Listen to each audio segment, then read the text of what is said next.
melaksanakan vaksin COVID-19 akan disebabkan oleh COVID-19. Jadi vaksin itu bertujuan untuk memperkenalkan virus kepada antibodi ibu. Vaksin sendiri di tubuh ibu akan membantu agar tidak merasakan gejala-gejala. Ibu semua sudah vaksin Bu ya, tetap ada risiko ibu terkena virus COVID-19. Maka dari itu, meskipun sudah vaksin, kita semua harus tetap taat protokol kesehatan. Contohnya seperti menggunakan masker, kemudian menjaga jarak, lalu kemudian menjaga kebersihan diri, mencuci tangan setelah bertemu dengan orang, kemudian juga menjaga kesehatan anak-anak, kemudian menjaga juga kesehatan keluarga agar semua terlindungi. Baik, itu ya Ibu ya pentingnya vaksin. Nah, Ibu-ibu silahkan jika ada yang ingin bertanya, nanti saya akan bantu menjawab dari pertanyaan Ibu. Silahkan. Baik, silahkan Ibu. Perkenalkan, nama saya Mawar. Saya mau nanya, efek vaksin itu apa sih? Soalnya saya dengar-dengar tuh efek vaksin itu demam, batuk, ada juga, terus tuh ada yang sampai lumpuh. Saya takut kalau divaksin nanti saya lumpuh, saya belum bisa membahagiakan keluarga saya. Jadi Ibu, secara umum efek samping itu ada beragam, tapi tidak menentu terjadi pada semua orang. Efek samping di tiap orang itu beda-beda, tergantung kondisi tubuhnya. Yang umumnya saja biasanya itu nyeri otot atau kemerahan pada bekas suntikan. Namun hal yang seperti ini dianggap wajar aja Bu ya, karena efeknya ringan. Tapi manfaat vaksin itu juga jauh lebih besar daripada risiko sakit karena terinfeksi bila tidak divaksin. Oh, jadi gitu ya. Namun jika ibu merasakan kejadian ikutan pasca imunisasi yang lebih berat daripada demam, nanti ibu bisa melaporkan ke fasilitas layanan kesehatan terdekat atau tempat pemberian ibu vaksin. Misalnya ibu vaksinnya di Puskesmas Guntung Payung. Ketika setelah vaksin ibu merasakan demam tinggi, ibu bisa langsung mendatangi puskesmas tersebut untuk melaporkan gejala KIPI yang ibu rasakan. Begitu ya Bu ya. Tapi saya tetap takut mau divaksin. Baik Ibu ya, Ibu berarti masih takut-takut Bu ya. Nah, kalau Ibu masih takut dan ragu, saya sarankan Ibu untuk berkonsultasi dengan anggota dari penyuluhan ini, yaitu dari teman saya dari bagian psikologi Unlam, nanti agar membantu Ibu mengkonsulkan, meringankan rasa takut Ibu dan meyakinkan untuk dapat mengikuti vaksinasi, ya Bu ya. Oh iya. Iya, jadi Ibu, saya izin menambahkan dari teman saya Ibu Ketut. Ibu nggak usah khawatir ya Bu ya. Jadi sebelum vaksin ini kan kita juga pasti membiasakan hidup baik juga Bu. Seperti kita cukupkan makan dan minuman yang bergizi, cukup minum air putih, kemudian berolahraga. Kemudian kalau ada Ibu penyakit darah tinggi atau gula darah, itu Ibu bisa minum obat dulu yang teratur sebelum vaksin. Jadi nanti Ibu bisa vaksin dengan aman.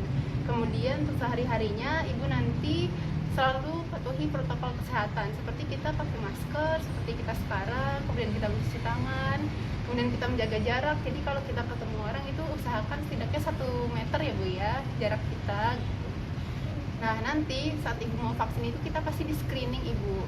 Jadi nanti saat ditanya-tanya kita jujur aja sama yang screening nanti apa penyakit Ibu. Jadi nanti kita bisa mengarahkan bagaimana baiknya, apakah lanjut untuk vaksin atau ditunda dulu vaksinnya gitu ya Bu ya.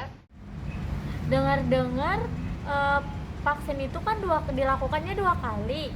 Nah, obatnya itu sama apa beda? Iya, jadi Ibu untuk vaksinnya itu memang 2 kali. Dan untuk vaksin 1 dan vaksin 2 itu menggunakan jenis vaksin yang sama. Kenapa harus sama? Jadi dari WHO itu ada rekomendasi untuk menggunakan vaksin yang sama karena dipercaya untuk efektivitasnya itu lebih bagus. Kemudian dari sebuah penelitian dan beberapa penelitian lain juga didapatkan bahwa jika Ibu nanti vaksin 1 dan 2-nya itu jenisnya beda, efek sampingnya juga akan lebih terasa Ibu. Jadi untuk sekarang kita pakainya untuk vaksin 1, 2 jenisnya sama ya Bu ya. Oh gitu ya. Nanti saya mau ajak keluarga saya, tetangga dan seluruh masyarakat kali ya buat untuk vaksin. Nanti saya juga mau vaksin deh. Oh, kalau begitu, kalau misalkan semua warga mengikuti protokol kesehatan, mungkin dunia udah bisa kembali normal ya. Khayal banget kamu tuh.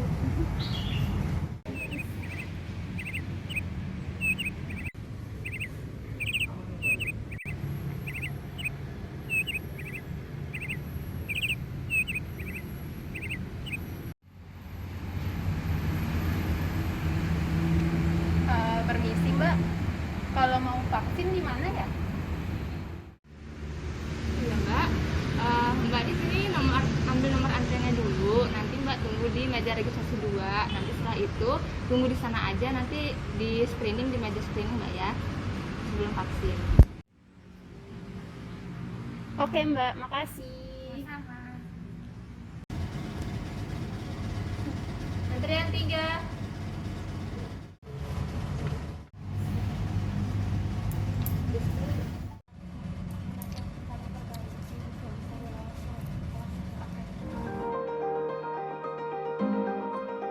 Melakukan cek tekanan darah dan suhu tubuh untuk memastikan kesehatan peserta sebelum lanjut ke tahap selanjutnya.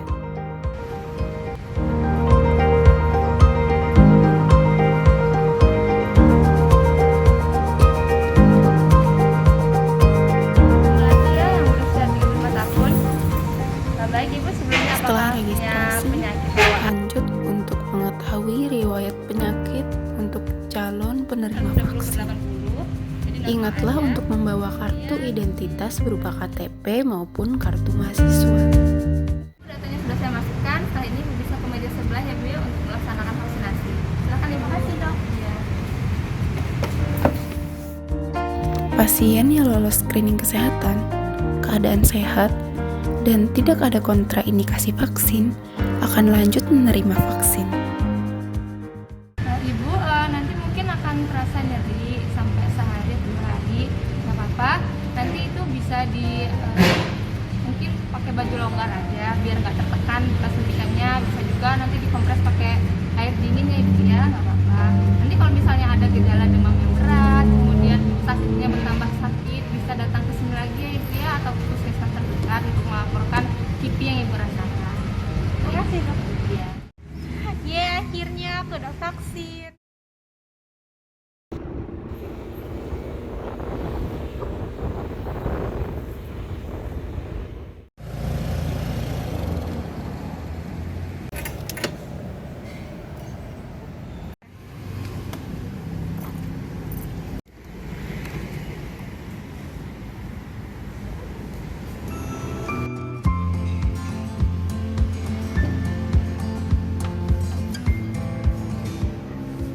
Akhirnya kesini lagi.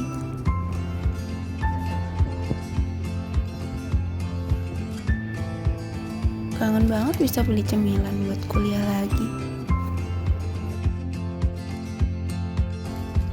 Walaupun pandemi ini belum berakhir, tapi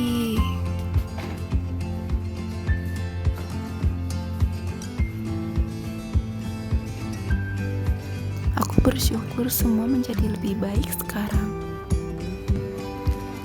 Dan pasti kalian juga senang kan? Gak cuma aku.